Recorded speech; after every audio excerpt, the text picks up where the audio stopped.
Carrot gel.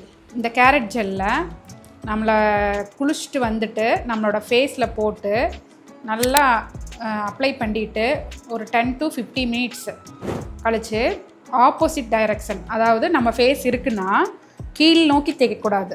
இந்த back போட்டுட்டு இந்த கேரட் ஜெல்லை யூஸ் பண்ணிவிட்டு கீழ் நோக்கி தேய்க்காமல் மேல் நோக்கி அப் சைடு மட்டும்தான் தேய்க்கணும், டவுன் சைடு இது தேய்க்கக்கூடாது.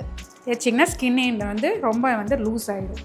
இந்த ஜெல் காஞ்சதுக்கப்புறம் நீங்கள் கொஞ்சம் கொஞ்சமாக தேய்ச்சி எடுத்திங்கன்னா நல்லா உருட்டி வரும். அப்படியே கொஞ்சம் கொஞ்சம் வரும்போது நம்ம ஸ்கின்னில் இருக்க இந்த டெட் செல் எல்லாம் ரிமூவ் ஆகி பளிச்சுன்னு ஆயிடுவோம். நம்ம ஃபேஸ் பேக் போட்டுட்டு நீங்கள் நல்லா வாஷ் பண்ணிக்கலாம் 15 minutes கழிச்சு. இதில் என்னென்ன பொருள் பயன்படுத்தியிருக்காங்கன்னா, இதில் எல்லாவோட ஃபேஸு சம்மந்தப்பட்ட காஸ்மெட்டிக்ஸ் இல்லாமல் ஆலோவேரா ஜெல் இல்லாமல் பண்ணவே முடியாது. இது ஆலோவேரா ஜெல்லோட எக்ஸ்ட்ராக்ட்டு ப்ளஸ் கேரட் ஜெல்லோட எக்ஸ்ட்ராக்ட்டு யூஸ் பண்ணி தான் இந்த ப்ராடக்ட் பண்ணியிருக்காங்க.